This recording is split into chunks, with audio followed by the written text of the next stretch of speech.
G'day friends and fans, welcome to Dave Talks of Ukraine War Update for the 16th of July 2025. I'm your host, the author David Applegate, author of the books The Boyhood of Cade, ProWritingAid, Into the Elsebound, and the Erotic Tales from the Empire. Thank you to all those who support the channel. I really appreciate it. You can support the channel by buying my books, buying my merch, and joining my Patreon. Wish wash. Alright, so all my links are in the link tree. A nice little handy convenient website where you can list all your links. Easy as that, not sponsored. Anyhow, the war, as you know, has taken a nasty turn with the intensification of attacks by Russia. Though you shouldn't be surprised, Russian attacks have actually been increasing in aggression for the last year. But of course, it's now taken a more, shall we say, sinister turn with the ultimatum by Trump. What Trump will do in 50 days starts with sanctions, doesn't end with sanctions. And if anybody understands Donald Trump, you understand that he is a deal maker and that he doesn't make idle threats. He may delay, he may change his mind, but ultimately, so far, most of the time, he has gotten his way. I say so far because there are obviously the end to the Ukraine war, the compromises in Europe, and other trade deals. But remember, those were all part of the plan. Never said he was going to get his ultimate goals are still being met, particularly with the trade deal. So just because he may have had to adjust doesn't mean he's given up. And as you can see, there are more and more trade deals, and Europe is coming around. UK is, of course, regretting their decisions, but they're politically trapped. And many have said this, that once Keir Starmer is gone, things will get better. But of course, the problem is Keir Starmer, Macron, and Merkel 2.0, you have Ursula von der Leyen. People have been in power for decades now. And they've run their economies into the ground. But the economy in the most trouble is China. While the US is paying down its debts, it is growing. China's economy is fake, false. It's so hard to sometimes convince people, but if you take a serious look at China and you notice the same patterns, they exaggerate their growth, they cost everything, they cost all their growth, everything in US dollars, and they spend trillions of yuan, but that's what they're basing the growth on, printed money. Not, they sell you at a discount, but they claim, right? They claim economic growth they've had so many crises and housing collapses and buildings that need to be torn down. They've had trade deals cancelled. They've had ships, recently 2 of their warships sunk, in which they couldn't even respond, okay? The Iranians ignored the Chinese. So Xi's really embarrassed by all this. But what's really driving Xi mad, and why Trump wants to end the Russian war, is to prevent a wider war in Europe. Now, Macron has come out and said there's going to be a wider war in Europe, and everybody's telling him to STFU. For good reasons. Because talk of war leads to war. Nobody wants this war. Okay? But For a decade, Russia was not backed by China or India or BRICS in general to go into Ukraine. They did not have a UN mandate. They had nothing. Okay, the UN time and time again would turn a blind eye to Ukraine's crimes. They were backed by Obama, and you know what? When it comes to Obama, the UN kisses his shiny metal ass. Okay, he's a lard ass, lead ass, what do you want to call him? Okay, this is not about his skin colour. This is about his extreme laziness. And people say, oh, but he's so hardworking. No, he is a front man for a PR firm. Nothing the Obamas do, right? They're on podcasts all the time. Don't tell me they're hardworking, okay? They're not CEOs. They didn't create products. They fronted for production companies and took all the credit.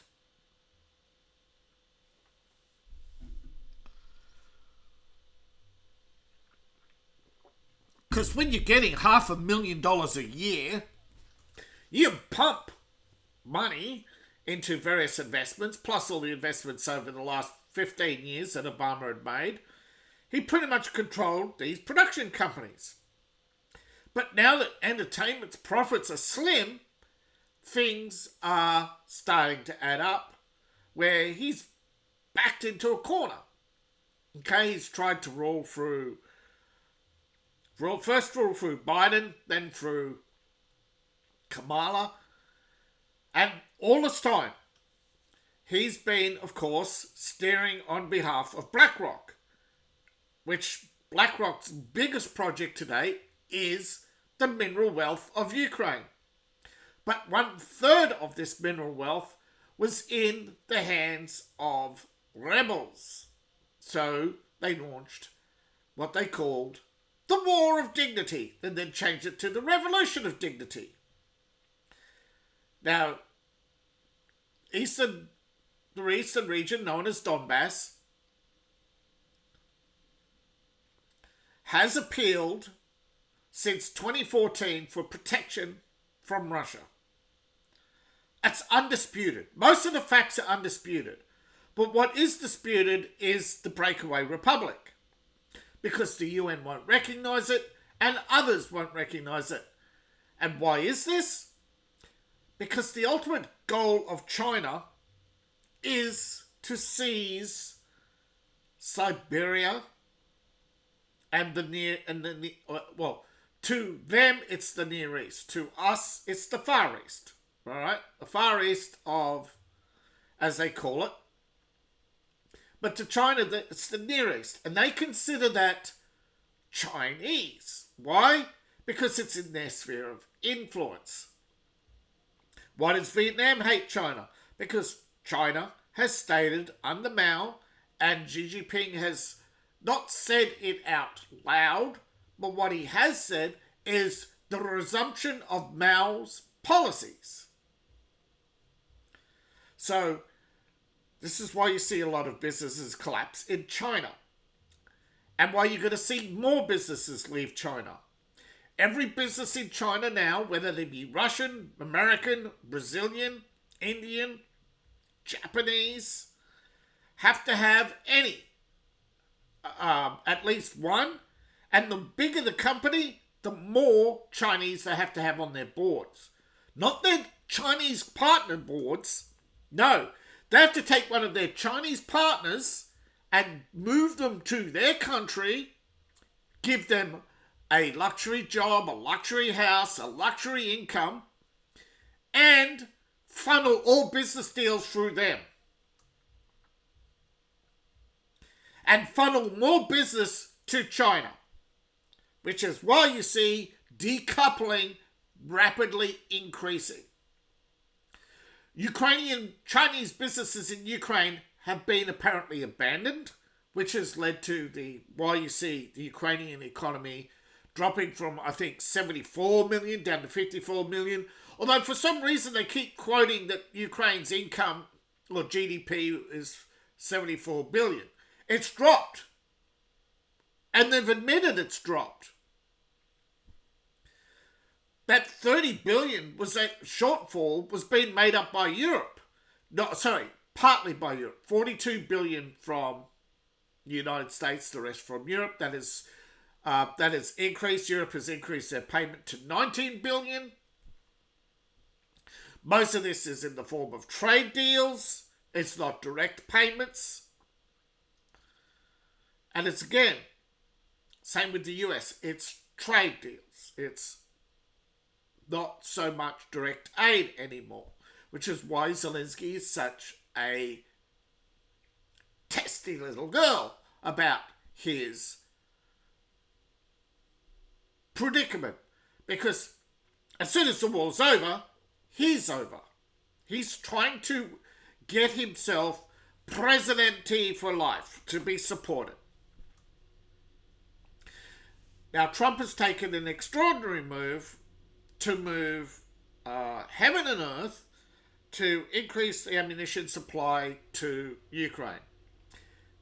Now, what most people don't understand is that's a signal to Russia and China that the US can increase capacity.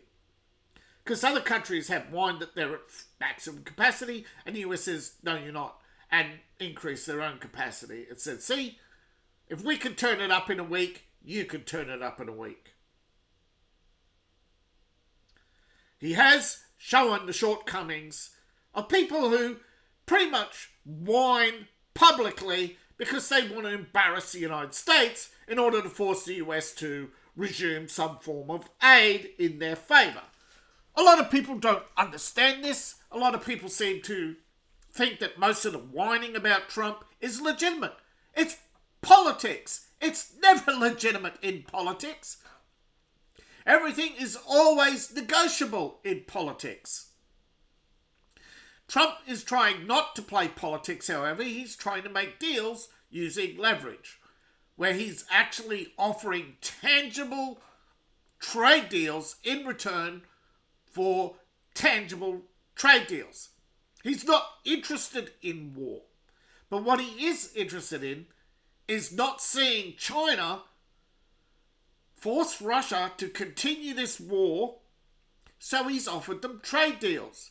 But the hissy fit, low IQ people, the smooth brains, the short path to wealth, the war profiteers, the lowest common denominator, low IQ morons like Lindsey Graham and Joe Biden and half the world just want the knuckle dragon to continue on so that they can feel safe because Russia bad, Russia destroyed.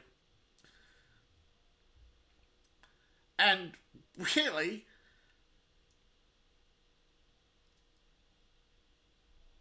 why? Because you want your economy to keep going up. But that's impossible. You will eventually, every civilization that has depended on growth or expansion has always reached a maximum of their capacity to either rule or communicate effectively or to sell its ideas, and after multiple generations, those ideals wear off. If you can't build a solid foundation of friendship, if you're look at Rome, they were seen as occupiers after, even though parts of it, they were even seen as occupiers in part of Italy. Sicily wanted to be independent. It almost was completely independent, I believe.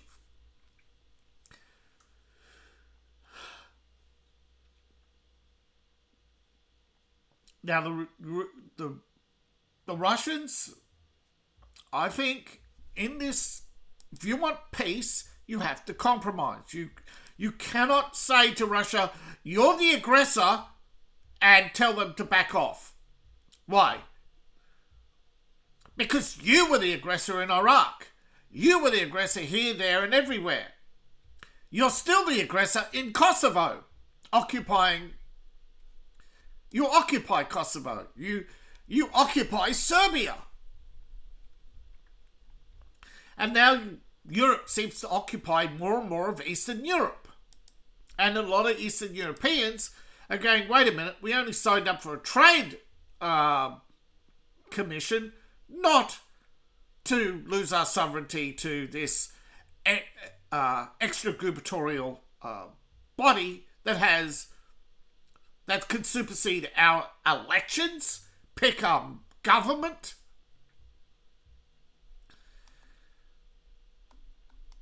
And of course, the propaganda continues in Ukraine, and the Ukrainian attacks on Russia continue, in which Russia has stated on its Telegram channel that it's destroyed 55 drones today. Some of them targeted Moscow. President Trump actually told Reuters that Ukraine shouldn't target Moscow, and that he was only on nobody's side, and I want to stop the killing, which of course instantly deflated Zelensky's ego.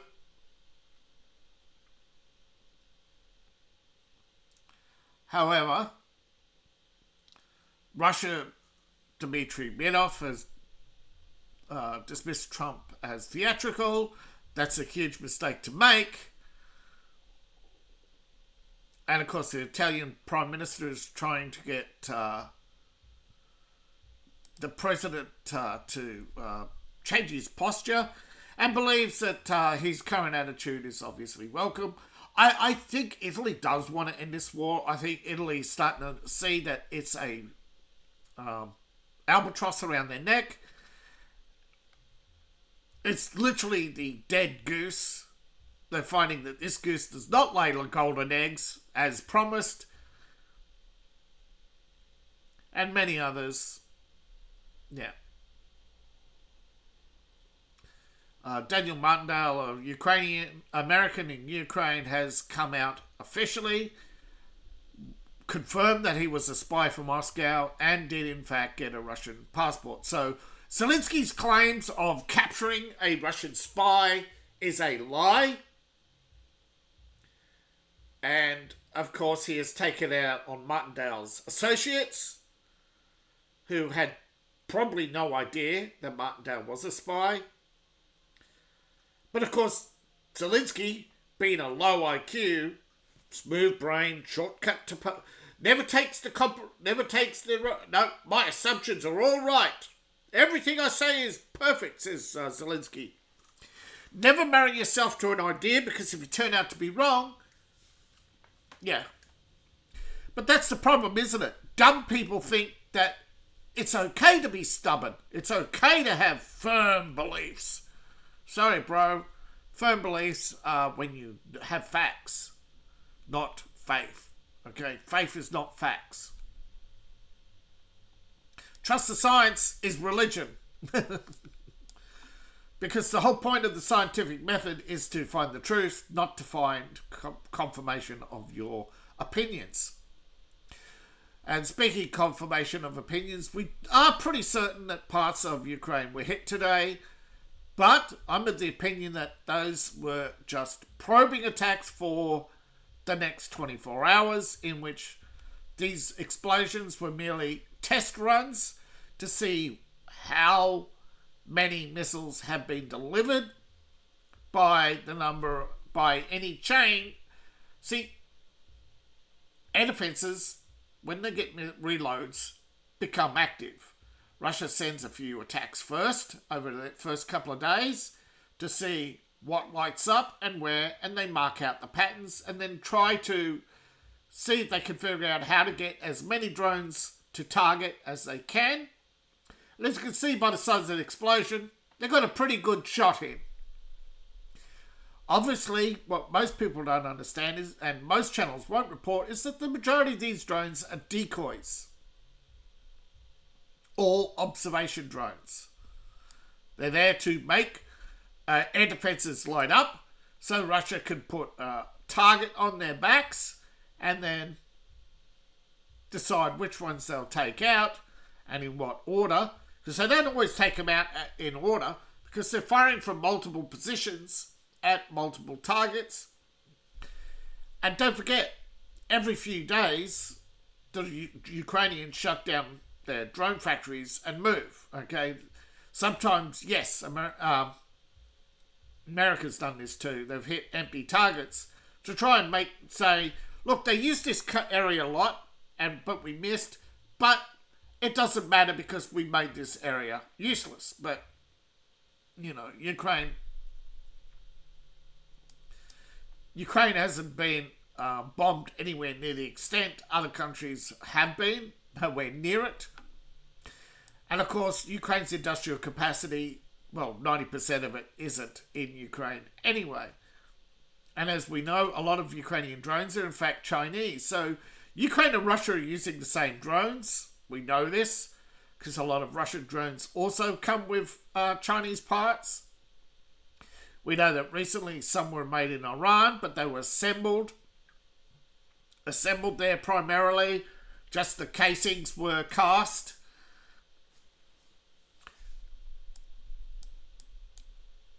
Now, as we go around the map, the buffer zone, as it's called, has expanded a little bit, but not much. There's been some activity, but not much. There's been activity in Kupiansk, but these are just incursions. But there are glowing signs that Russia has at least some hold on northern Kupiansk. That the Ukrainians,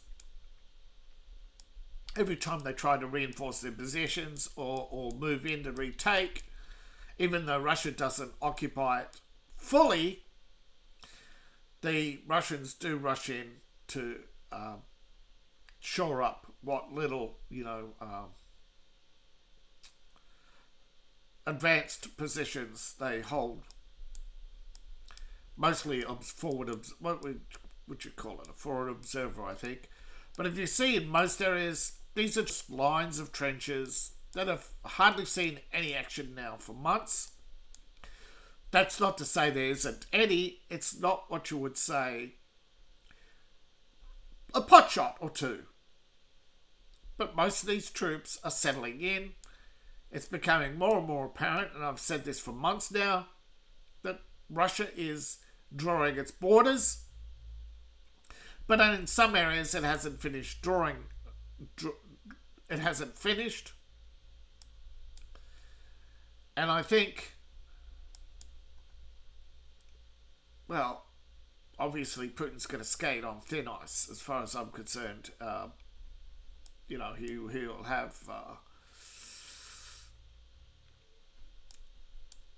He'll have at least something to show for his actions. How much? It's hard to say. Initially I thought he would carve right through here. But now it looks like he'll probably just carve through here and come down here. We're coming through here. Coming through here, come through here, he'll link up. I don't see them advancing far in the south without that. And I see Ukraine within the next couple of weeks forced back. But they'll concentrate more men on this line through here.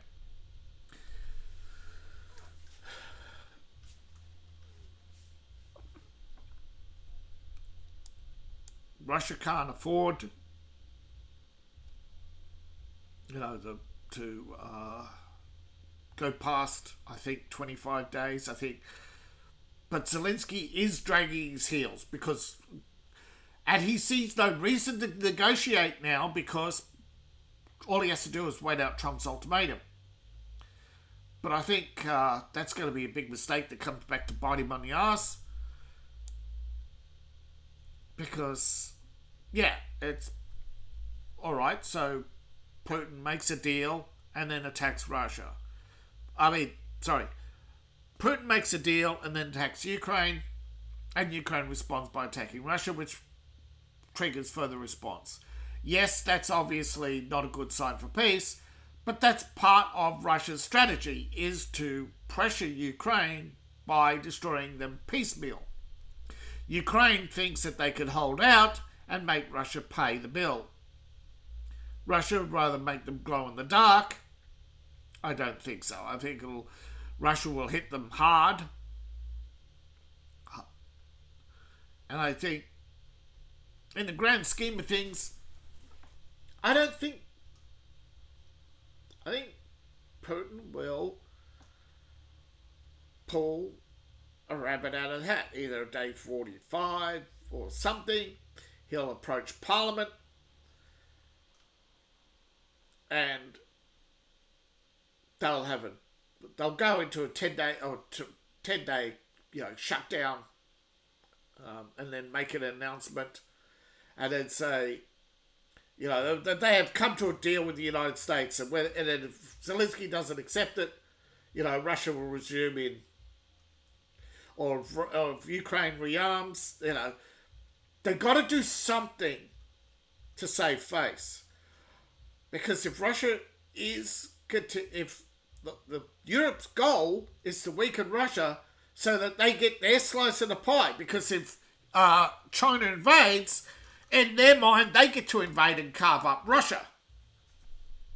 And Ukraine gets to get its piece of the pie, which, they want the oil revenue. They see it as theirs. Because they've always seen it as theirs, This is the problem. If you go back through Ukrainian history, they're pretty selfish people. They're communist roots, so to speak, in its narcissistic sense of entitlement that they've had throughout history, that they're special.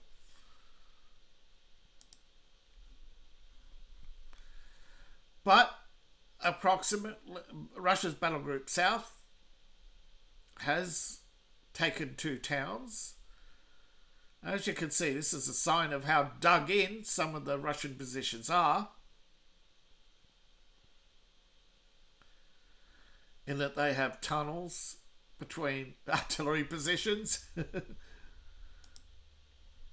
which again seems to indicate that this is more about drawing up a border than it is taking new territory. But Russia isn't entirely in the wrong. They're not idiots. And they know international politics very well. And Dmitry Peskov, a seasoned veteran of international politics, even though he is just a spokesman,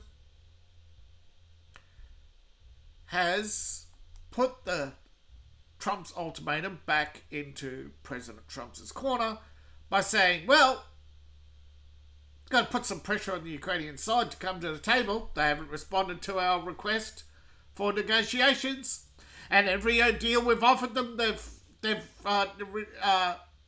reneged. So, round 2 of direct talks between Russia and Ukraine was held. Draft memorandums were exchanged.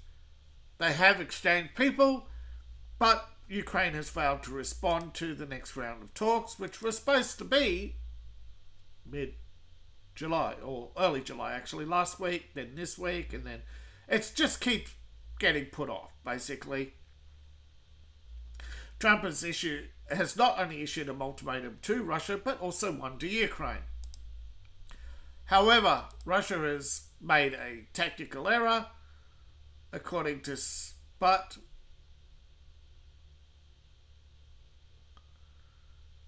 the target isn't really so much Russia, it's Russia's trading partners. Third countries, such as Brazil, who buy Russian and Chinese goods, rebrand and resell throughout South America. He can't do anything about that. But again, hey, Russia actually noticed the same thing I did, that Europe will seize on Trump's ultimatum and just run out the clock to blame Russia. However, in negotiations, Russia expects the US and NATO to treat its position as serious. Now, this isn't coming from just anybody. These are senior ministers within the Russian government who's ultimately going to help sway or persuade Putin to give up further advancements in Ukraine, or to cut the head off the snake, or, as I said, to meet their goals. And again, the goals are the complete, as in 1, 2, 3, 4, 5. These 1, 2, 3 areas under Russian control.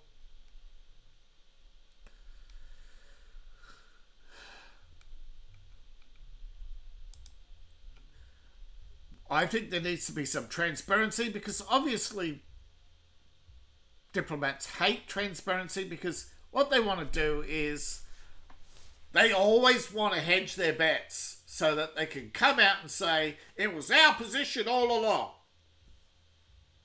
They want to look good for the boss. They want to justify to the public their exorbitant waste of time. Whereas Trump is showing time and time again, all you need is a couple of leaders to sit down. 24 hours later, the deal is done. Trump thinks that most people waste time. That is true. He's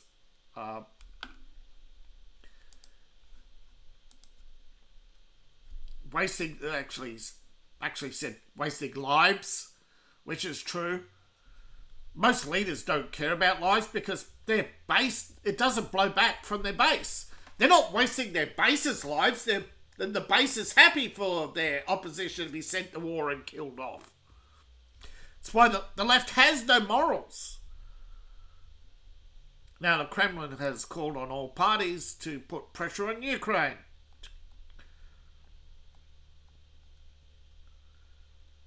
As I said, anything Trump could do, others could do too. It's now a matter of, will they stop deliveries of long-range missiles. I think they got Germany to do that, but now it's, of course, down to France and England. They did applaud Germany's common sense regarding the Taurus missiles, because I think the Taurus missile actually has a longer range than the British and French missile. Jeez, I'm making mistakes today, I'm sorry. There was a phone call, though another one is not planned recently. Not yet, but it could be organised quickly, yeah. Okay, so that tells me Trump has spoken to Putin, delivered the ultimatum, and that he's basically now, they've thrown it back at him to say, well, we're waiting for you to do something about Ukraine, because Ukraine is going to keep crying, and Ukraine has demanded that the US help them bomb Moscow to put pressure on Putin. And Trump has made it clear that's not what he wants. So clearly Trump has made it clear that Zelensky has to give, not take. Because ultimately, that's what Ukraine does. Zelensky made a point of this. I don't know if you are familiar with his campaign speech, but he promised peace, and he also accused Ukraine leadership of being corrupt, where they take foreign aid, split it amongst themselves, and screw the people over, where they borrow money from their neighbours, run up huge debts, and then have no intent to pay it back, and that's why nobody likes Ukraine. Well, Ukraine's still doing the same thing under Zelensky, so that's why. Yet the left, being dishonourable and we distributed wealth, don't care that is actually not wealthy people that Ukraine has stolen from, but pension funds. But the left don't have morality, and Europe had its day in the sun. It failed to reconcile its beliefs and is now paying the price of the follies of the left and the greed of the boomers. But the boomers didn't start the pattern of greed. That started back in the 1920s.